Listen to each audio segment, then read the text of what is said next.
মই তাকে কৈ ধন্যবাদ জনাইছোঁ। নমস্কাৰ। প্ৰথমে সকলো অসমবাসী ৰাইজলৈ ৰঙালী বিহুৰ শুভেচ্ছা জ্ঞাপন জনাইছোঁ। আজি আমাৰ অনুষ্ঠান আছিলে পুলিবৰ গন্ধিয়া গাঁৱত, আৰু গৈ পাই দেখিলোঁ যে এটি ছোৱালী দলে বিহু মাৰি আছে, বৰ সুন্দৰ প্ৰদৰ্শন কৰিছে। তাতে লগ পালোঁ, আমি পুলুক লগ পালোঁ, সকলোৱে চিনি পায় তেওঁক। আমি ছোৱালী বিহু দলটিক শুভেচ্ছা জ্ঞাপন জনালোঁ। বহুত সুন্দৰভাৱে তেওঁলোকে প্ৰদৰ্শন কৰিলে, আৰু তাৰ লগতে আমাৰ যদুটো থাকিবই লাগিব। আমাৰ গ্ৰুপত যদু আছিলে, যদু ক'লোঁ কিবা এষাৰ কওঁ, বোলে নকওঁ। এইফালে আছে ইও আছে, দিগ্জয় আছে, তাৰপৰা দুমন, ই আমাক প্ৰতিটো ক্ষেত্ৰতে সহায় কৰি আহিছে। এইফালে আমাৰ নাচনী সন্থা দেই, বিয়নীৰ মেল পাতে সদায়।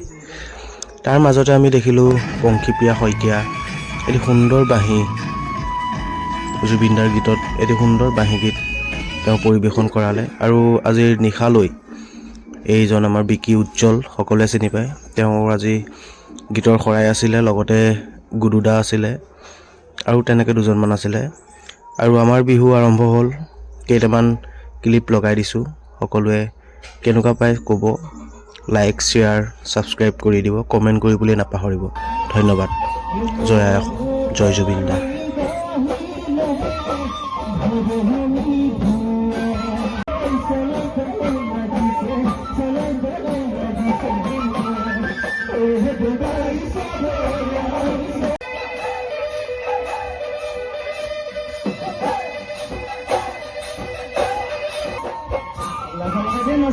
La